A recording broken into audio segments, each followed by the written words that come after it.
completing one degree level. After inter-college, joining degree college and completing that particular bachelor degree. How? She was having dedication, she was having that what we call that empathy in her mind, that I want to achieve that, I want to read well, I want to achieve that status, I want to have that degree. She was having this all in her mind. That's the reason when we struggle for it, when we put the efforts, definitely we are going to win the race, whatever the situation is. Any problem is not a big one if we are not facing that one. Okay children, any problem, whichever it is, how much ever big it is, we can definitely give the challenge to the problem itself. If we have that capacity to do the thing, okay, we have to put the efforts. Don't worry about the result, what we are coming out, that don't worry. You put your efforts. See, in the exam also what we will say, you read everything, okay. Maybe who knows, you will be getting the easy questions only. When you are prepared well with the hard, easy, all the questions, you may get the same questions you will be getting, right? We are not going to give you other questions which are not at all related to your textbooks, which are not at all related to the school. We are not giving any general questions, right? Though we are giving that questions will be somewhere related in the classroom. Okay, somewhere related to your explanation of the lesson or somewhere related to the examples of the lesson. Okay, so here this girl, this lady also have kept her efforts in passing down the degree. Now she achieved degree and she became the lecturer also, and she also have won the national award. We'll see. When Helen Keller was 6 years old, okay, when she was 6 years old, her parents learned about the Parkins Institution for Blind in Boston. So they used to live in America, children, these days with her parents. So these girl, when she was about 6 years old, her parents, what they were little that much. I mean, they were worried how my child is going to read, how my child is going to become a good citizen. Any parents will be worried, right? So what they, when she was 6 years old, they heard about one institution, a Parkins Institution, who are teaching to the blind children. So the institution was in Boston, America. Okay. Now they asked for a teacher to come and help Helen. So there they have written one application stating that we want one teacher so that teacher can come down to our home and teach Helen how to read and how to write. So the school sent a 20-year girl named Anne Suvillen. Okay, Annie Suvillen. The teacher name was, the student name was, what is student's name, children? Helen Keller. And her teacher name was Annie Sullivan.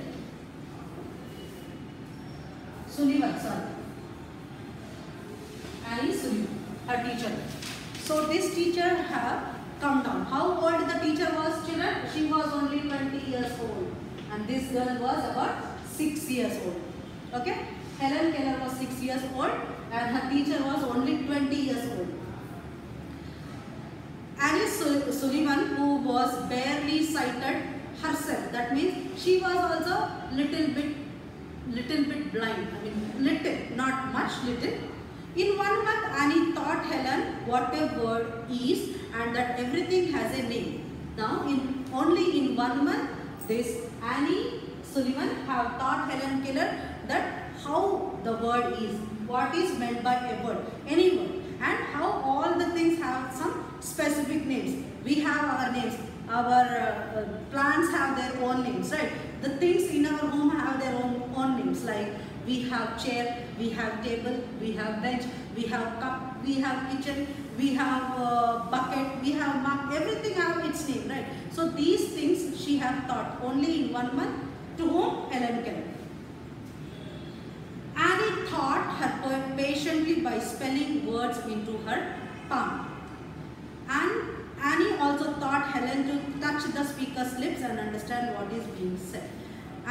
How Annie was teaching her children in the Braille script. That means she used to put write down or make the alphabets in such a way so that she can, by touching, she can say this is this and this is that. And when any person is speaking, this Helen Keller can go and touch that person's lips and understand what they are speaking by touching their lips. Whoever is speaking, you can go and touch. If you wanted to talk to that particular person, you can go and touch their lips and understand what they wanted to say by touching the lips. See, fact zone. On September 14 September 1964, Helen Keller was awarded Presidential Medal of Freedom, the highest civilian award in USA. So in our India, Bharat Ratna is the highest civilian award which is given to normal civilians. Now in America, it is Presidential Medal of Freedom. Okay, Presidential Medal of Freedom. Why she got this medal? Because she was dedicated lady. Helen Keller was having full of dedication. Whatever she used to do with full interest. So after achieving that one, the degrees, she also got this highest civilian award of USA. At 20 years of age, Helen entered Radcliffe College. Annie wrote the lectures into her hand. Over the years, Helen learned Braille and used a special typewriter. So Annie, her teacher, taught her by writing the alphabets, by putting the alphabets with her own finger on the Helen's palm. Like this is C, D, and Helen, H, E, L, E, N. Helen. She used to write with her finger on Helen's palm and she used to teach her in that way. That was very patiently, teacher was having lots of patience and that patience she had used to teach to the Helen. Now in 1904, Helen graduated with honors. Okay, honors degree she have taken, children, chose become honors and she have passed out. She traveled around the globe lecturing and raising funds for differently abled people. See, being blind and being deaf, what she was? Blind and deaf, right? Helen Keller, sorry, I just went away from my mind. Though she was blind and deaf, even though she got the honors degree, and after getting that honors degree, she got the award.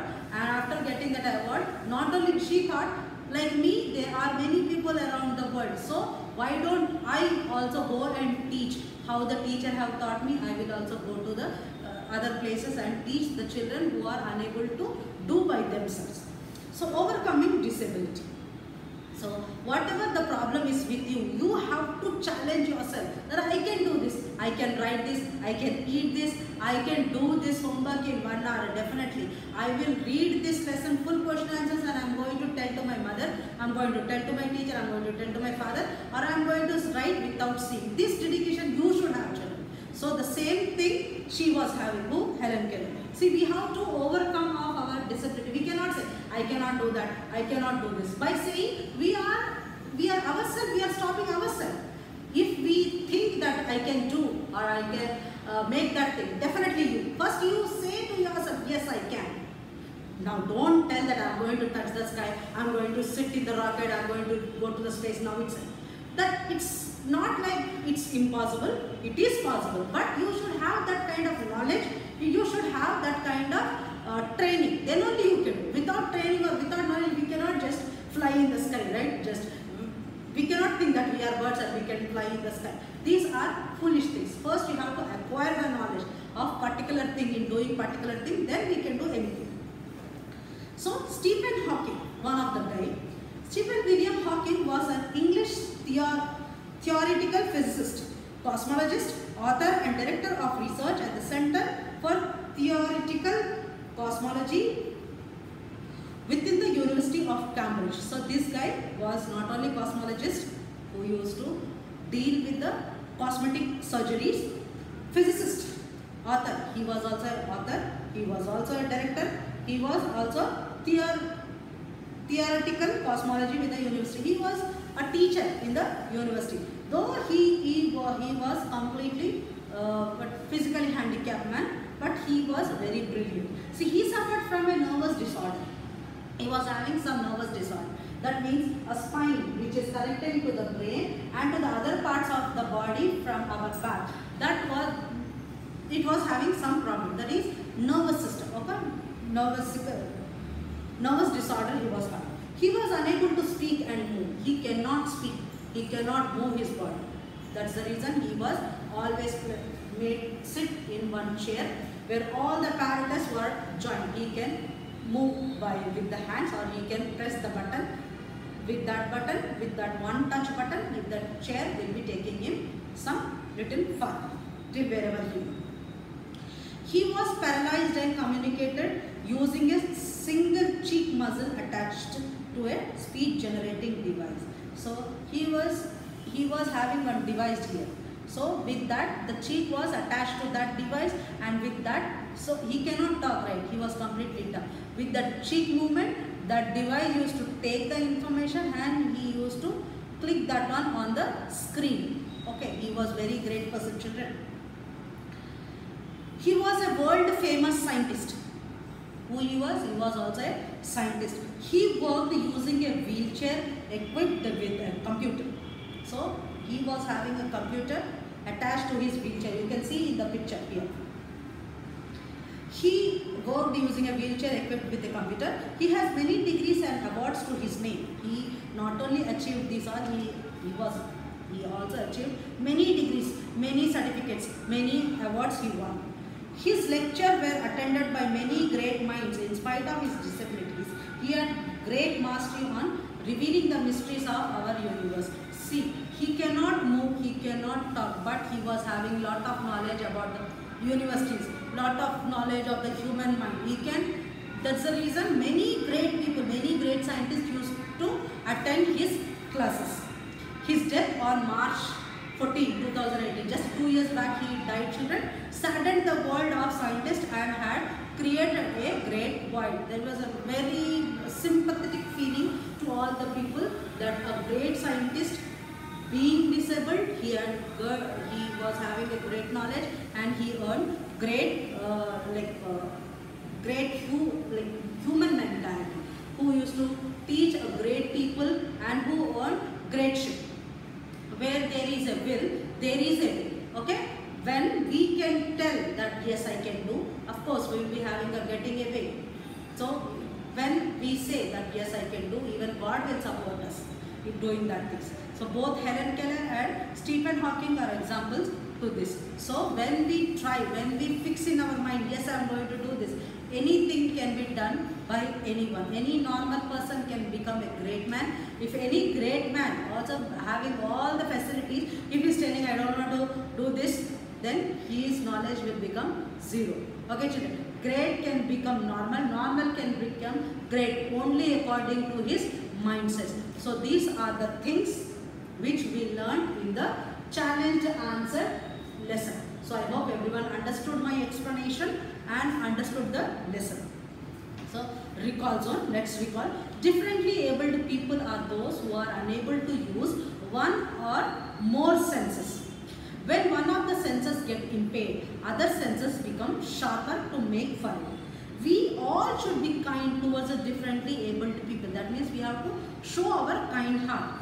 Helen Keller became deaf and blind when she was only 19 months old. Helen was the first deaf and blind person to get a Bachelor of Arts degree. Okay, in Arts degree she have achieved Bachelor's degree certificate. She was the first deaf and blind person who got that certificate. In spite of his disability, Stephen Hawking became a world famous scientist. Though he was a physically handicapped guy, but also he became world famous scientist only by utilizing his brain. Only utilizing his, putting his efforts whatever he wants.